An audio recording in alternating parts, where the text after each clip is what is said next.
Hello student, कैसे हैं आप लोग। जैसा कि आप लोग जानते हैं कि अभी जो आपका लोअर पीसीएस का मोस्ट अवेटेड एग्जाम था वो फाइनली आपका कंडक्ट हो गया है।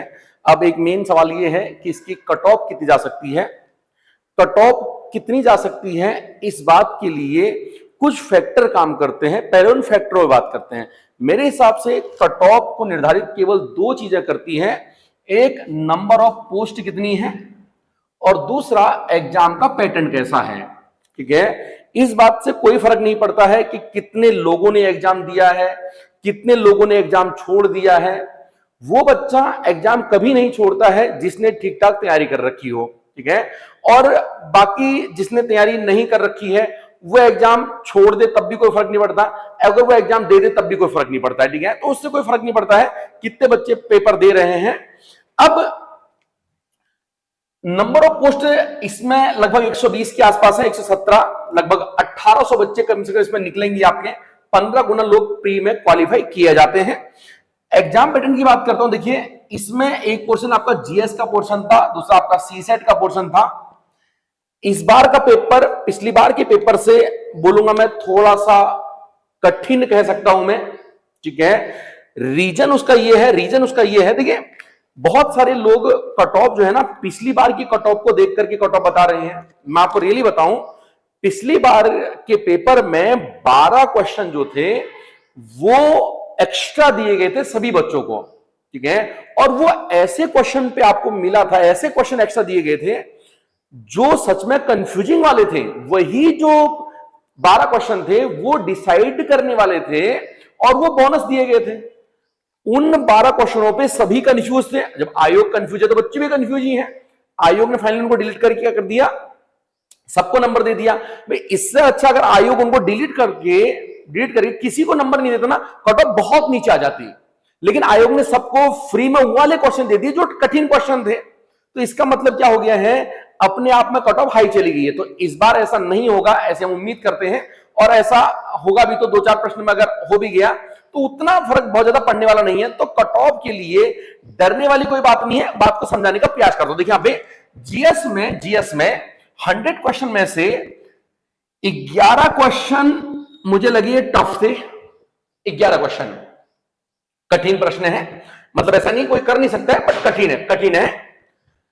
और 89 जो आपकी प्रश्न है, 89 जो प्रश्न है ये इसमें इजी टू मॉडरेट है। इजी टू मॉडरेट का मतलब क्या है, मतलब ये नहीं कि ये बहुत आसान है, सब कोई भी कर लेगा।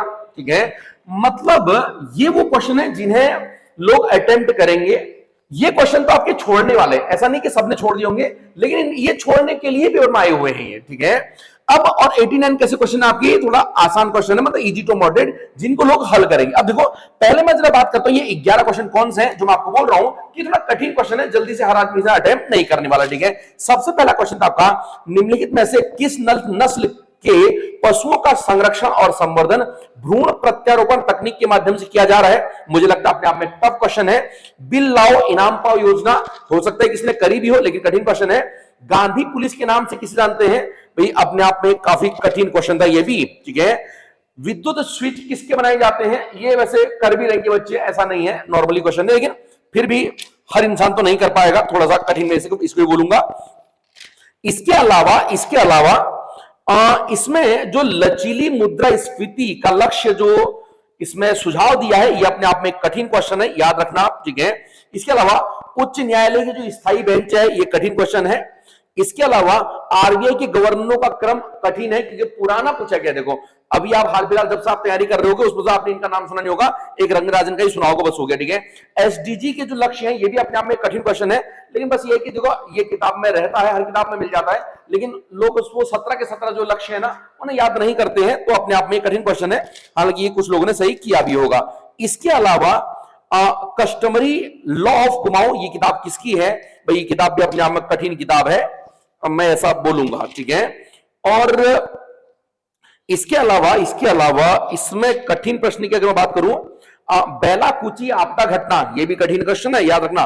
पनवाली जो उत्तराखंड का एक ये प्रमुख जो भी है, ठीक है, ये भी अपने आप में एक कठिन क्वेश्चन में इसको बोलूंगा क्योंकि जल्दी से पनवाली भी, हालांकि देखो है गूगल आपने किया होगा तो आपको दिख गया होगा, तो मुझे लगता है इतने प्रश्न जो है इसमें ये लगभग कठिन प्रश्न है। ठीक है, अब ये जो 89 जो आपके प्रश्न है जो इजी टू मॉडरेट है, इस 89 प्रश्न में से मैं मानता हूं जो बच्चे सॉल्व करेंगे इसको, ठीक है, अब पूरे के पूरे तो 100 सही नहीं कर देंगे, 75 तक सही करेंगे, कोई 75 कर लेगा, कोई 72 कर लेगा, कोई 80 भी कर सकता है, कोई तो 90 भी कर सकता है ना। तो हमारे पास हमारे 1800 लोग भर्ती होने वाले हैं, 1800 लोग निकलने वाले भैया, उन 100 लोगों को छोड़ दो आप, हम कट ऑफ पे बात कर रहे हैं, अंतिम हम अंतिम चरण पे बात कर रहे हैं, हम उस पे बात नहीं कर रहे हैं, ठीक है।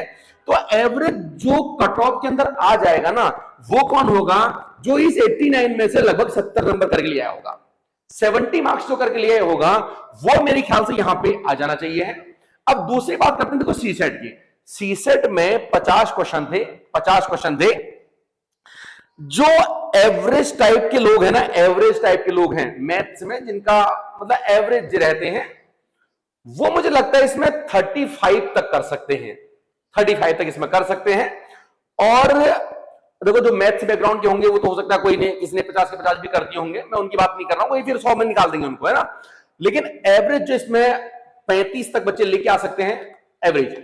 लेकिन कट ऑफ में कौन आ जाएगा, कट ऑफ में वो लोग आ जाएंगे जो सीसेट में 30 तक नंबर लेकर के आ रखे होंगे। सीसेट वाले में जो 30 तक नंबर लेके आ रखे होंगे ना, ये लोग मुझे लगता है कट ऑफ में आ जाने चाहिए। तो सीधी सीधी बात हो गई है, 70 नंबर आपके यहां हो गए हैं और सीसेट के 30 नंबर यहां हो गए हैं, तो 70 और 30 कितना हो गया आपका 100, ठीक है, 100 हो गया है। इसमें मैं +-2 कर देता हूं, +-2 करता हूं, क्योंकि पेपर थोड़ा अजीब सा है, वरना मैं ये करना पसंद नहीं करता हूं, ये प्लस-माइनस वगैरह, ठीक है। फिर कट ऑफ बताने का फायदा ही क्या एक तरह से, ठीक है। अब देखो, हालांकि ऊपर नीचे हो सकती है, लेकिन अपना जो विवेक कह रहा है वो तो हम एग्जैक्ट बताएं तो ही थोड़ा ठीक लगेगा उसको सुनने में या बताने में, ठीक है। फिलहाल जो भी है, लेकिन पेपर अजीब सा है, इसलिए +- मैंने यहाँ पे 2 कर दिया है। तो मुझे लगता है कि ये अगर +-2 मतलब +102 भी 98, लेकिन मैं इसमें जो झुकाव मेरा रहेगा ना, जो मैं आपसे बोलूंगा जितनी ये जा सकती है, मैं जाऊंगा माइनस की तरफ को, है ना। देखो माइनस की तरफ को मैं जाऊंगा जितना मैं सोच पा रहा हूं, ठीक है। तो मुझे लगता है कि 98 तक जो आपकी कट ऑफ है ना, ये जनरल कैटेगरी में आ जानी चाहिए है। जनरल बॉयज में कितनी कट ऑफ आनी चाहिए आपकी, 98 तक कट ऑफ आपकी जनरल बॉयज में आनी चाहिए है, ऐसा मुझे लगता है, ठीक है। दूसरी बात करते हैं, दूसरी ईडब्ल्यूएस की। देखो ईडब्ल्यूएस में ज्यादा कोई अंतर होता नहीं है ईडब्ल्यूएस में, ठीक है। तो मैं एक नंबर यहां कम कर देता हूं, तो ये आपकी कट ऑफ 97 तक जा सकती है, 97 तक जा सकती है, ठीक है। और अगर यहां के अगर मैं +-2 अगर मैं यहां के साथ चलता हूं, तो भैया ये आपका 99 तक कह सकते हो आप। इसमें भी आपका +-2, मैं फिर से माइनस की तरफ को जाऊंगा और मैं यहां 97 ही बोलूंगा, ठीक है। ईडब्ल्यूएस के बाद अगर मैं यहां पे ओबीसी भी लिख देता हूं, तो दोनों का एक ही रहेगा, 97 तक ईडब्ल्यूएस ओबीसी दोनों आ जाएंगे, ठीक है। अब बात करते हैं यहां पे, देखो एससी की। एससी की जो कट ऑफ आपकी जानी चाहिए है मेरे हिसाब से लगभग 90 से 2 कम मैं बोलूंगा यहां पे, ठीक है। लगभग 90 +-2 मैं यहां चलूंगा, लेकिन मुझे लगता है कि यहां भी मैं माइनस की तरफ को ही जाऊंगा। 88 तक अगर आपके नंबर आ रहे हैं तो मुझे लगता है आपका सिलेक्शन हो जाना चाहिए है। लेकिन एससी में 90 तक भी जा सकती है, पेपर के साथ तो जा सकती है, लेकिन फिर भी यार 98 तक आपका नंबर जो है वो आ जाना चाहिए है, ऐसा मुझे लगता है, ठीक है। इसके बाद आपकी जो कट ऑफ आती है वो आती है आपकी एसटी कैटेगरी की। एसटी कैटेगरी की इससे मैं 2 नंबर कम मान लेता हूं या 1 नंबर कम मान लेता हूं, लगभग बराबर रहती है, क्योंकि नंबर ऑफ पोस्ट भी वहां पे कम है, मतलब ना जो मतलब एसटी कैटेगरी में उसके हिसाब से जो पोस्ट हैं, तो वहां मैं बोल दूंगा वहां पे इसमें 1 नंबर कम कर लेता हूं मैं यहां पे, ठीक है, यानी कि 89। और इसमें मैं यहां पे इसमें भी +-2 कर लेता हूं, तो मैं फिर से माइनस की तरफ को ही चलता हूं और 87 तक मैं बोलूंगा यहां आपकी कट ऑफ जा सकती है, ठीक है। तो ये लगता है मुझे मिनिमम कट ऑफ, और अगर आपको लग रहा है थोड़ा डर जैसा, ये तो मुझे लगता है कि बहुत सेफ कट ऑफ होनी चाहिए है, ये तो मुझे लगता है कि अपने आप में पूरी सेफ कट ऑफ होनी चाहिए, ये वाली कट ऑफ, ठीक है। अब देखो, अब बात कर लेते हैं गर्ल्स की। गर्ल्स में देखो, गर्ल्स में मैं 1-1 नंबर कम कर दूंगा, ज्यादा नहीं कर पाऊंगा, ठीक है। 1-1 नंबर कम करूंगा मैं यहां पे 97 मार्क्स जनरल गर्ल्स बोल दूंगा, ठीक है। 96 मार्क्स मैं यहां बोल दूंगा ओबीसी में। हाँ, एससी में लगभग 2 नंबर तक भी कम अगर आपके आ रहे हैं तो हो सकता है 86 तक, या फिर आप 85 तक भी यहां पे आप करोगे, 85 से लेकर के 86 ये मैं बोल दूंगा यहां पे। और एसटी में भी सेम वही मैं बोलूंगा 85 तक का आपका अगर आप मार्क्स अगर आपके आ रहे हैं तो यहां तक आपकी कट ऑफ भी फाइनल जा सकती है। तो अगर आप में से किसी के भी इतने नंबर आ रहे हैं तो बिना संकोच के, इतने अगर आ रहे हैं तो बिना संकोच के, देखो इन बातों को छोड़ दो कि कट ऑफ 110 जाएगी, 115 जाएगी, ये केवल वो लोग बताते हैं जो घर में बैठ करके ना पेपर को ऐसे देखते हैं, दिखा दो पेपर देख के आया है, पेपर दिखा दो, अच्छा ये, अरे ये तो सब आते हैं मुझे, ये तो सब आते हैं मुझे, अच्छा ये भी आते हैं मुझे, ये भी आते हैं मुझे, ये वो वाले लोग होते हैं।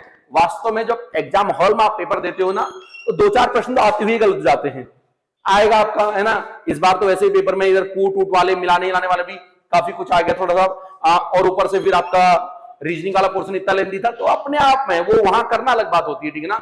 हमें ही बोलो तो जो बहुत प्रैक्टिस कर रहे हैं, कुछ लोग ले भी आएंगे, कुछ लोग तो 10 भी लेके आएंगे, 110 115 भी लेके आएंगे, लेकिन वो कितने लोग होंगे, वो लोग आपके मुश्किल से 50 लोग मान लो आप, या 100 लोग मान लो, ठीक है, तो उतने लोग होंगे। बाकी कट ऑफ तो आपकी फिर 95, ज्यादा लोग नंबर जो ज्यादा इसमें ला रखे होंगे ना 100 से नीचे वाले होंगे, 100 से ऊपर वालों को तो उनको हटा दो, उनको टॉपर में रख दो, आप उनको हटा दो। आप 100 से आपकी लगभग 102 103 से यहां से कट ऑफ शुरू होगी और नीचे आते आते यहां तक मुझे लगता है आपकी कट ऑफ जो है आपकी आ जानी चाहिए, ठीक है। तो अगर आपके इतने नंबर आ रहे हैं तो निश्चित तौर पर आप मेंस की तैयारी करिए, ठीक है। बाकी अपर पीसीएस का आपका एग्जाम होने वाला है, आपको पता ही है।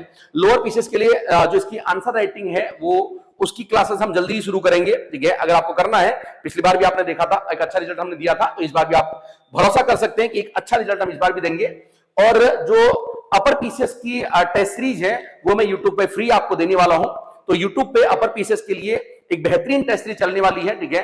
तो उसमें आप पार्टिसिपेट कर सकते हैं। उसके लिए आपको जो अपना चैनल है देव के एस वाला, ठीक है, उसे आप क्या करना, सब्सक्राइब कर लेना, और बाकी जो उसके नोटिफिकेशन है वो आपको मिलने लगेंगे, ठीक है। बाकी देव के एस की तरफ से यहाँ पे जितने भी हमारे कोर्स चलते हैं, अगर किसी भी कोर्स में आपको जुड़ना है, जैसे आपको बताया कि बीपीडीओ का, पटवारी का भी हमारे नए कोर्स हमारे स्टार्ट हुए हैं, तो अगर उनमें आपको ज्वाइन करना है तो देख के इसके ऐप आप डाउनलोड कर सकते हैं। डेमो क्लासेस भी हैं, हर क्लास को आप देख सकते हैं। अगर आपको पसंद आता है, सबका देखो, सबके तो आप देखते ही हो, 2-4 लेक्चर आप हमारी भी डेमो क्लास देख जरा चेक करना, पढ़ना। अगर आपको समझ में आता है, आपको लगता है कि हाँ बेहतर कंटेंट है और उसे पढ़ाने का तरीका अच्छा है, दिमाग में बैठ रहा है, याद हो जा रहा है एकदम से, तो फिर आप उसे भी ज्वाइन आप कर सकते हैं, ठीक है। बाकी यहां कोचिंग में ऑफलाइन क्लासेस इसकी स्टार्ट हो चली हैं, बीपीडीओ, बीडीओ की और पटवारी की, तो उनको भी आप यहां पे आप ज्वाइन कर सकते हैं, ठीक है। बने रहिए, थैंक यू, शुक्रिया, धन्यवाद, ऑल द बेस्ट।